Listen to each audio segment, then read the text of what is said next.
નમસ્કાર. નવપ્રવાહ ગુજરાત ન્યૂઝમાં આપનું હાર્દિક સ્વાગત છે. ડભોઈ તાલુકાના અકોટી ગામમાં માધ્યમિક શાળા બનાવવા શાળા મંજૂરી આપવામાં આવી.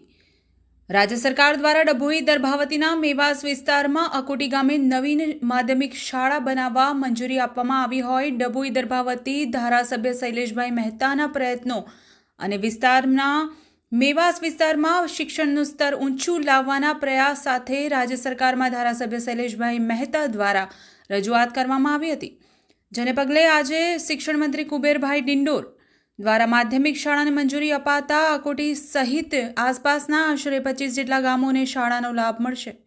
ડભોઈ દર્ભાવતીના મેવાસ વિસ્તારમાં આર્થિક રીતે પછાત વર્ગની વસ્તી વધુ હોય ત્યારે શિક્ષણનું સ્તર ઊંચું આવે અને બાળકો માધ્યમિક શિક્ષણ મેળવી શકે તે માટે ડભોઈ છેવાડાના ગામ અકોટી વિસ્તારમાં માધ્યમિક શાળાની વ્યાપક માંગ હોય.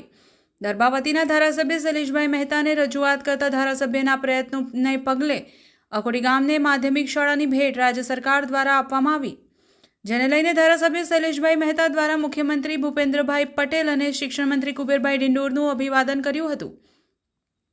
આગામી સમયમાં શાળા નવનિર્માણ થયા બાદ આ વિસ્તારના આશરે 25 ઉપરાંત ગામના બાળકોને માધ્યમિક શિક્ષણ મળશે.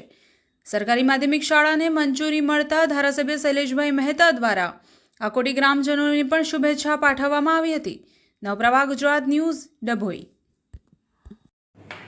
ડભોઈ તાલુકાનો મેવાસ પટ્ટો, જેમાં આર્થિક રીતે પછાત લોકોની વસ્તી વધારે છે અને એ મેવાસ પટ્ટામાં કોઈ માધ્યમિક શાળા ન હોવાથી અકોટી ગામના ખાસ કરીને બારિયા કોમ્યુનિટી છે એ લોકોને શિક્ષણ માટે માધ્યમિક શાળાની ઘણી વખતથી માંગણી હતી. આ માંગણીને લાગણીને અમારા મુખ્યમંત્રી શ્રી ભૂપેન્દ્રભાઈ પટેલ અને શિક્ષણ મંત્રી કુબેરભાઈ ડિંડોરે ધ્યાનમાં રાખીને આજે માધ્યમિક શાળાની પરમિશન, સરકારી માધ્યમિક શાળાની પરમિશન અકોટી ગામમાં આપી છે. હું આપના મારફત ગુજરાત સરકારનો, મુખ્યમંત્રીશ્રીનો અને શિક્ષણ મંત્રીશ્રીનો આભાર માનું છું. સાથે સાથે જ અકોટી અને આજુબાજુના મેવાસ પટ્ટાના તમામ ગામના નાગરિકોને અભિનંદન આપું છું કે એમની જે લાગણી અને માગણી છે એ પરિપૂર્ણ થઈ છે અને ટૂંક સમયમાં હવે ત્યાંના બાળકો શિક્ષણથી વંચિત નહીં રહે અને માધ્યમિક શિક્ષણ મેળવવા માટે એમણે ડભોઈ સુધી લાંબા થવું નહીં પડે. એટલે માટે હું સરકારનો આભાર અને તમામ નાગરિકોને અભિનંદન.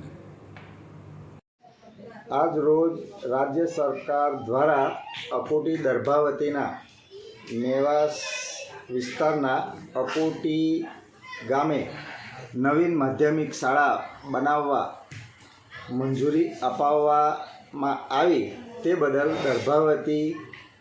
દર્ભાવતીના એવા લોકલાડીલા ધારાસભ્ય શ્રી શૈલેષભાઈ મહેતાના પ્રયાસ હેઠળ અમને અકોટી ગામને મોટી ભેટ સ્વરૂપે બાળકોના ભવિષ્યને ધ્યાનમાં લઈને મંજૂરી અપાવવા બદલ અકોટી ગામના ગ્રામજનો તેમજ હું પોતે અકોટી દૂધ ઉત્પાદક સહકારી મંડળીશ્રીના પ્રમુખ આપણને ખૂબ ખૂબ આભાર વ્યક્ત કરું છું.